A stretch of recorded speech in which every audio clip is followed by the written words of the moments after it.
In the good old days, about 3 years ago, a film studio would have a pretty good idea how well a film was going to do in its opening weekend. We do some tracking and do some advertising. And if the audiences hated the film, the word of mouth would get out gradually. But assuming there were 30 good seconds in the film, you could run some ads and assure another weekend or 2 weekends of business before a bad word of mouth killed the project. Those days are gone. Right now, when a film is released on a Friday, often by the end of the first showing, it's dead. It's dead because Twitter, Facebook will get that word of mouth out to its target audience, often before the second showing starts.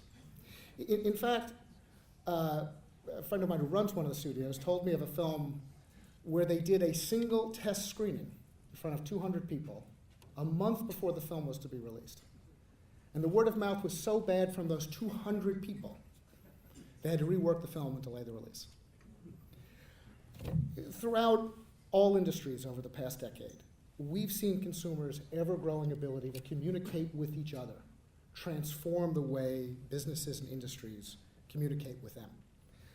When I sat on the board of Expedia, I experienced the rise of TripAdvisor, little community of people who love to travel and wrote about their travel experiences. If you go to TripAdvisor right now, there's 40 million reviews, 40 million things that have been written by travelers about everything from locations to attractions to hotels, individual rooms, individual hotel managers. TripAdvisor is the dominant force in the travel business, doesn't have a single hotel, a single airline, a single cruise ship.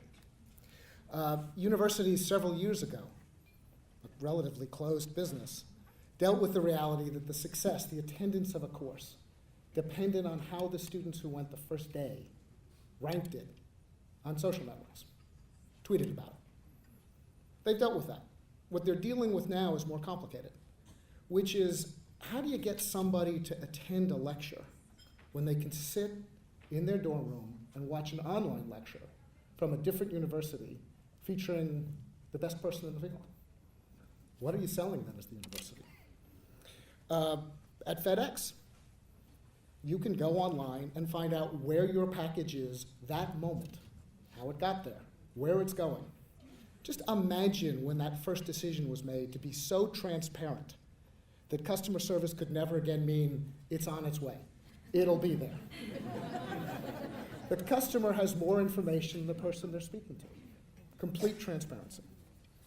Every product, every service, even every professional is rated, reviewed, critiqued. And every industry and company is figuring out how to adapt to that reality. Except maybe one industry. There are a few green shoots, but obviously this hasn't happened in healthcare yet. Well, what does all this have to do with Leapfrog? 3 years ago tomorrow, my father died from a series of infections he got in a very well-regarded hospital in New York City. Like anybody who's been through that experience, it's tragic and emotional and overwhelming. For me, what was life-changing, though, is a few weeks after he died, I became aware of something everybody in this room knows, that roughly 100,000 Americans a year die that way, and that there are a series of protocols that can significantly reduce this number. You're talking to someone who's run a movie theater chain, and if somebody slips and falls, we worry about lawsuits and review the carpeting and everything. You're all used to it. When you're outside the industry, that number is so shocking, so appalling, so inconceivable, it's indescribable.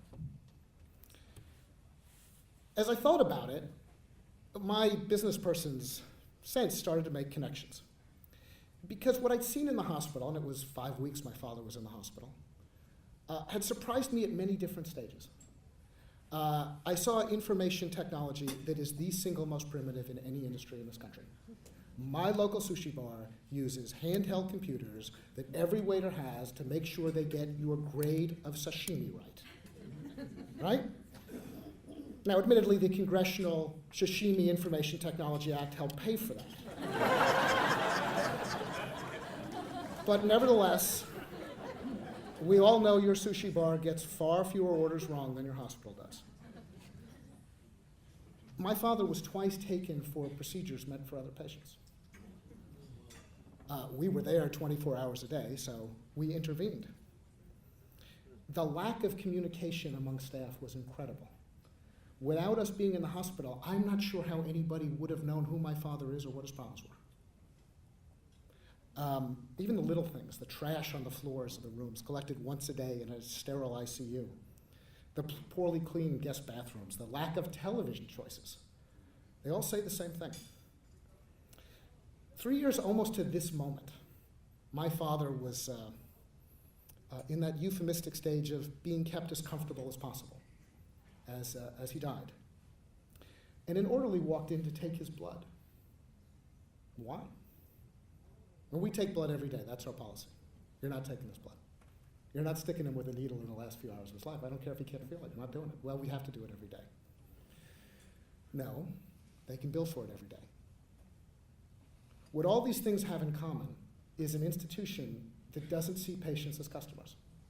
And one of the prices we've paid for relying on big intermediaries, as well-intentioned and as powerful as they may be, is that attention to the customer, the quality, the access, the price, the service, that defines almost every industry in every developed country on earth, isn't apparent in this one.